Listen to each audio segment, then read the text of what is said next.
ನಮಸ್ಕಾರ ಸ್ನೇಹಿತರೆ, ನಾನು ಸತೀಶ್. ಓಕೆ, ವಾಯ್ಸ್ ಕೇಳಿಸಿದೆ ಅಂತ ಅಂದ್ಕೊತೀನಿ. ಸೊ ಮತ್ತೊಮ್ಮೆ ನಮಸ್ಕಾರ. ಸೊ ನಮ್ಮ ಇವತ್ತಿನ ಒಂದು ಆಡಿಯೋ ಟ್ರೇಡಿಂಗ್ನ ರಿಸಲ್ಟ್ಸ್ ತೋರಿಸ್ಬಿಡ್ತೀನಿ. ಆಡಿಯೋ ನಿಮಗೆ ಟೈಟ್ಲಾಗಿ ಗೊತ್ತಿರಂಗೆ ಯಾವುದೇ ರೀತಿ ನಾನು ಟ್ರೇಡ್ ಮಾಡಿಲ್ಲ ಅಂತಲೇ ಹೇಳ್ಬೋದು. ಸೊ ಜಸ್ಟ್ ಒಂದು ಪ್ರೂಫ್ ಪರ್ಪಸ್ಗೋಸ್ಕರ ನಾನು ತೋರಿಸ್ತಾ ಇದ್ದೀನಿ. ಸೊ ಲಾಸ್ಟ್ ವೀಕ್ ಆಡಿಯೋ ಹೇಳ್ದಂಗೆ ನನ್ನ ಒಂದು ಬಜೆಟ್ ಇರೋದ್ರಿಂದ ಇವತ್ತು ನಾಳೆ ಸ್ವಲ್ಪ ಅವಾಯ್ಡ್ ಮಾಡಬೇಕಂತ ನನ್ನೊಂದು ಮೈಂಡ್ ಸೆಟ್ ಇತ್ತು ಅಂತಲೇ ಹೇಳ್ಬೋದು. ಬಟ್ ಅದ್ರ ಬೇಸಿಸ್ ಮೇಲೆ ಲಾಸ್ಟ್ ಸ್ಯಾಟರ್ಡೇಸ್ ಅಥವಾ ಮೊನ್ನೆ ಒಂದು ಸೋಷಿಯಲ್ ಮೀಡಿಯಾ ಒಂದು ನ್ಯೂಸ್ಗಳು ನೋಡ್ತಿದ್ರೆ HDFC ಬ್ಯಾಂಕು ಮತ್ತು ರಿಲಯನ್ಸು ಮತ್ತು ವಿಪ್ರೋದ ಒಂದು ಕ್ವಾರ್ಟರ್ಲಿ ಬಜೆಟು ಅಥವಾ ಫೈನಾನ್ಸ್ ನ್ಯೂಸ್ ಅಥವಾ ಫೈನಾನ್ಷಿಯಲ್ಸ್ ಅನೌನ್ಸ್ ಆದಮೇಲೆ ಅದು ಒಂದು ಬ್ಯಾಡ್ ಇತ್ತು. ಅದ್ರ ಜೊತೆಗೆ ಒಂದು ವಿಪ್ರೋದ ಏರಿಯಾ ಸಹ ಒಂದು ನೆಗೆಟಿವ್ ಇರೋದ್ರಿಂದ ಸ್ಟಾಕ್ ಮಾರ್ಕೆಟ್ ಕೊಲಾಪ್ಸ್ ಆಗೋ ಲೆವೆಲ್ಗೆ ನ್ಯೂಸ್ಗಳು ಸ್ಪ್ರೆಡ್ ಮಾಡ್ತಿದ್ರು ಅಂತ ಹೇಳ್ಬೋದು. ಅದ್ರ ಬೇಸಿಸ್ ಮೇಲೆ ನೋಡಿದ್ರೆ ಓಕೆ, ಇದು ಬ್ಯಾಂಕ್ ನಿಫ್ಟಿ ಒಂದು 5 ಮಿನಿಟ್ಸ್ನ ಕ್ಯಾಂಡಲ್ಸು. ಓಕೆ, 5 ಮಿನಿಟ್ಸ್ನ ಕ್ಯಾಂಡಲ್ಸು. ಸೊ ನೋಡಿ, ಒಂದೇ ಕ್ಯಾಂಡಲ್ ಗ್ಯಾಪ್ ಡೌನ್ ಓಪನ್ ಆಯಿತು ಅಷ್ಟೇ. ಇದು ಜಸ್ಟ್ ಟ್ರ್ಯಾಪ್ ಮಾಡೋ ಪರ್ಪಸ್ಗೋಸ್ಕರ. ಅದಾದಮೇಲೆ ನೋಡ್ಬೋದು ನೆಕ್ಸ್ಟ್ ಬ್ಯಾಕ್ ಟು ಬ್ಯಾಕು ಒಂದು ಆಲ್ಮೋಸ್ಟ್ ಒಂದು 10:30-11 ಗಂಟೆ ಒಂದು ಅಪ್ ಟ್ರೆಂಡ್ ಹೋಗಿ ನೆಕ್ಸ್ಟ್ ಸೈಡ್ ವೇಸ್ ಆಯಿತು ಅಂತ ಹೇಳೋದು. ಬಟ್ ಈಗ ಸೈಡ್ ವೇಸಲ್ಲಿ ಒಳ್ಳೆ ಪ್ರಾಫಿಟ್ ಮಾಡೋಂಥ ಚಾನ್ಸಸ್ ಇರ್ತಿತ್ತು. ಬಟ್ ನಾನು ಏನಕ್ಕೆ ಮಾಡಿಲ್ಲ ಅಂದರೆ ಮೇನ್ ರೀಸನ್ ಅಂತ ಹೇಳಿದ್ರೆ ಇಂಡಿಯಾ ವಿಕ್ಸು ಇನ್ಕ್ರೀಸ್ ಆಗೋದ್ರ ಜೊತೆಗೆ ವಾಲಟಿಲಿಟಿ ಏನಾದರೂ ಮತ್ತೆ ಇಂಟ್ರಾಡೇಲಿ ಏನಾದರೂ ಇನ್ಕ್ರೀಸ್ ಆಯಿತು ಅಂದರೆ stop loss hit ಆಗೋಂಥ chances ಹೆಚ್ಚಿಗಿರುತ್ತೆ.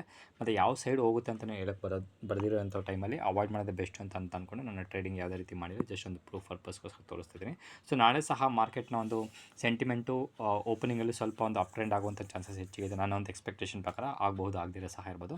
So ಸ್ವಲ್ಪ ಒಂದು ಪಾಸಿಟಿವ್ ಕಡೆ ಓಪನ್ ಆಗಿ ಅದಾದಮೇಲೆ ಸ್ವಲ್ಪ ಒಂದು ಆಲ್ಮೋಸ್ಟ್ ಒಂದು 11:30 12 ಆದಮೇಲೆ ಇಂಡಿಯಾ ವಿಕ್ಸ್ ಕೊಲಾಪ್ಸ್ ಆಗೋದ್ರ ಜೊತೆಗೆ ಎಲ್ಲ ಪ್ರೀಮಿಯಮ್ಗಳು ಸಹ ಮೆಲ್ಟ್ ಆಗೋದ್ರಿಂದ ಒಂದು ಒಳ್ಳೆ ಆಪರ್ಚುನಿಟಿ ಸಿಗುತ್ತೆ. ಬಟ್ ನಮ್ಮ ಒಂದು ಆಲ್ಗೋದಲ್ಲಿ ಯಾವುದೇ ರೀತಿ ಟ್ರೇಡಿಂಗ್ ಮಾಡೋದಿಲ್ಲ. ನಾನೊಂದು ರೆಗ್ಯುಲರ್ ಅಕೌಂಟಲ್ಲಿ ಟ್ರೇಡಿಂಗ್ ಮಾಡಬಹುದು ಆಪರ್ಚುನಿಟಿ ಸಿಕ್ಕಿದ್ರೆ.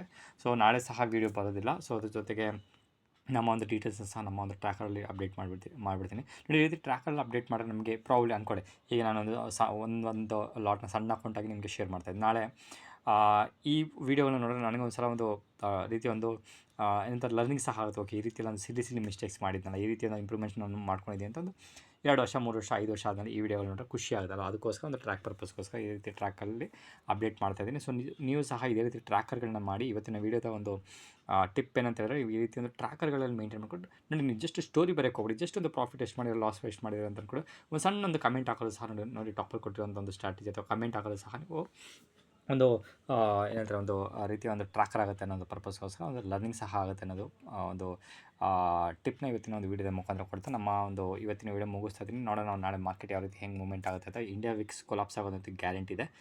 ನಾಳೆ ಆಗಬಹುದು ಅಥವಾ ನಾಡಿದ್ದು ಒಂದು ಸಲ ಡಿಲೇ ಆಗ್ಬೋದು, ಬಟ್ ಆಗೋದಂಥ ಚಾನ್ಸಸ್ ಜಾಸ್ತಿ ಇದೆ. ಆದರೆ ಒಳ್ಳೆಯ ಒಂದು ಪ್ರೀಮಿಯಮ್ಗಳ ಒಂದು DK ಬೆನಿಫಿಟ್ ಸೂಪರಾಗಿ ಸಿಗುತ್ತೆ.